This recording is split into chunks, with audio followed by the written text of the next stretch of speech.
So ayan guys, good morning, no? Welcome back to my channel, Boss Eman, no? So marami nagtatanong guys at may nagtatanong din kung anong camera ang gamit ko, no? O action cam na gamit ko, no? So syempre, budget meal lang tayo, wala tayo pambili ng mamahalin, no? So ito muna ang ginamit natin. Ayan. So, Avidus 4K Ultra HD, guys, no? So, meron tong resolution na 4K, tapos 30 FPS, no? Tapos, meron ng 2.7K, tapos 30 FPS, may 1080p, tapos 30 FPS, no? So, murang-mura lang to sa Orange apps ko lang to nabili, no? So, yung nabili ko to nasa 2K plus. Pero ngayon, alam ko mura na to eh. Baka mga 1K plus na lang to, no? Pero, ang masasabi ko rito, yung stock nito, goods na goods, yung lens na.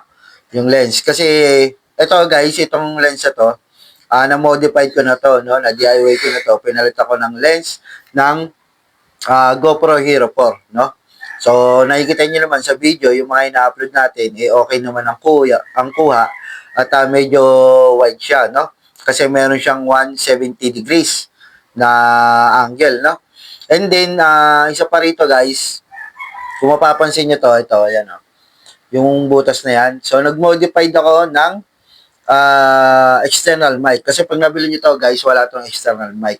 Pero meron ngayon, parang meron, ngayon sa Facebook, na, tawag ito, may nagbebenta na naka-modified na itong 4K. Yung iba naman SJ Cam, no? Naka-modified na yun dito. Alam ko sa Orange app, meron din eh. So, makikita nyo rin doon na merong with modify external mic. Pero ito, DIY natin guys. So, tayo lang nagkabit niyan. So, ang bilili nating rito guys na jack o yung female jack, yung guys, jack female mode with mic, no? So, makikita nyo naman dyan sa screen, pati itong GoPro Hero 4 na lens na makikita nyo dyan sa screen. Sa ko lang din yan nabili. Sa Orange app lang, no? So, ayan guys, and then yung battery naman, goods na goods naman yung battery nito. Matagal din siya malobat, no? So, pag tuloy-tuloy yun, minsan aabot din ng halos 1 hour sa no, pag tuloy-tuloy, no? Kaya matagal din malobat, no? Ayan. So, budget meal lang tayo guys. Tapos itong resolution nito guys. Yung setup ko dito sa ating camera, ipapakita ko rin sa inyo, no? So, para lang malaman nung iba at marami kasi nagtatanong guys about dito sa gamit natin. At meron pa ako in-order guys na Ausec X60K, Ausec S60, no? Yung lens lang na tatry ko guys kung mag-effective dito o gagana rito kasi meron siyang 185 degrees na angle, no? So, kung makikita niyo yung mga video natin, medyo hindi pa abot yung dashboard, natataguan pa. No, tatry natin yon, i-install natin dito, bibidyoan ko din, no, at magre-review tayo. Baka mag-wide pa, tapos makita pa yung angle, nung panel ng motor natin kasi mas maganda magmotor pagka, nakikita yung panel ng ating motor o yung manibela, no? Mas maganda kuha sa video yun. Parang feeling nila, sila din na nagmamaneho, no? Pero ito guys, ang maganda rin dito, meron siyang car mode, no? Yung car mode nito guys, parang siya, image stabilization, no? Or tawag ito, yun nga, image stabilization para, or anti-shocking, no?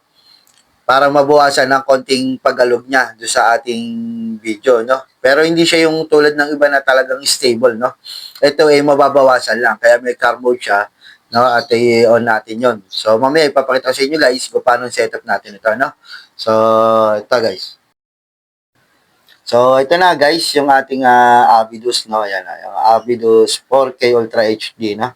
So, ipapakita ko sa inyo kung paano ang setup ko rito guys. Kaya pagdating sa video, malinaw-linaw, no? So, tinanggal ko yung SD card, guys. Inangat ko muna kasi nag-automatic yan. Nilagay ko sa automatic para pag binuksan natin, mabilis na, no? Hindi na natin pipindutin. Ayan. So, lino siya, guys, oh. Lang to, guys, yung lens ito, 4K, yung GoPro Hero 4 lens. Tapos, naka 10, 1080p tayo na ano na resolution na 30 fps, no? So ito guys, papakita ko sa inyo ang setup natin. Yan. So sa resolution guys, makikita nyo 1080p lang yan, no? 1080 Full HD, 30 fps, no? So meron siyang 4K hanggang 4K yan. 4K, tapos sa 2.7, 1080 Full HD, 1080p, 720p, tapos VGA. No? So, ang gamit natin lagi dito is 1080 Full HD o 1080p 30 fps, no? Para hindi siya malakas sa kanyang memory. Yan. So, yun lang siya guys at hindi siya mapupuno agad. Tapos, yung EB natin, so 0-0 ko lang siya para balance pa rin, no? Tapos, motion detection, yan. So, naka-off yan. Naka-off lang siya, guys.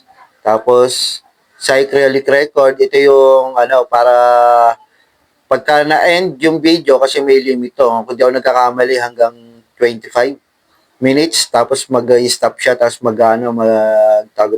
magre-resume. So, sa akin, ginawa ko is, in-off ko siya, guys.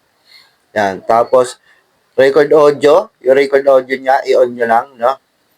Para habang ano kayo, nag-vlog, naka-record yung audio. Tapos yung date level, yung sa akin dito, in-off ko, guys. Yung date level, guys, ito yung maglalagay dito na may date, may oras, no? So, tinanggal ko siya para pagdating sa editing is mabilis, no? Hindi na natin kailangan tanggalin.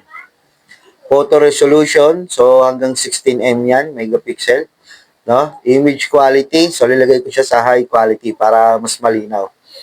Capture time, yan. So, single lang siya, guys. Para isang pindutan lang. Tapos, acuity. So, standard lang to, yung acuity nito, guys. Tapos, white balance. Naka-auto ko, guys. Hindi ko nilalagay sa sunlight, cloudy, o tungsten, no? Para pagdating sa gabi, ito, may fluorescent pa. Para pag sa gabi, automatic na. O kaya, depende na sa liwanag. So, ano na siya, tawag ito, mag-automatic. Screensaver. Ayan, screensaver. 1 minute lang tayo, guys, para automatic. Mag-off yung screen niya, pero yung recording natin, tuloy-tuloy pa rin, no? Para hindi gastos sa battery.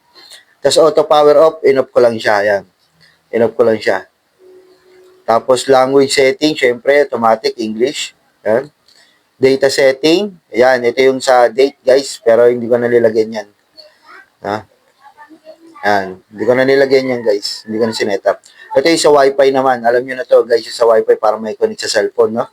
Tapos ito yung password natin sa Wi-Fi, yung para makonect natin dito sa cellphone, itong ating action cam. Tapos yung delete, protect. So, hindi ko nalalagyan yan. Yung beep sound, in-off ko rin para hindi magaso sa, sa battery. Photo burst. So, naka-off din siya. Format, ayan, huwag nyo ipo-format, guys, pagka may na-record na kayo kasi babalik sa dating setup yan. Tapos sa reset system, ganun din yan. Ito yung sinasabi ko sa inyo, guys, na car mode.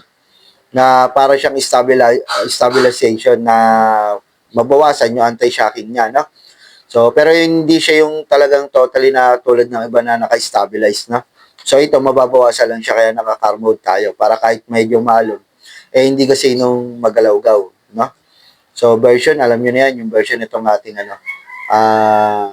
action cam. So, ayun guys, yun lang yung ating ito ngayon, yung setup natin dito sa 4K Avidus 4K Ultra HD natin, no? Tapos yung video, ayan, makikita nyo doon yung video dyan sa atin, yung kinalabasan ng ating setup, no? So, ayan mga boss, magandang hapon, no?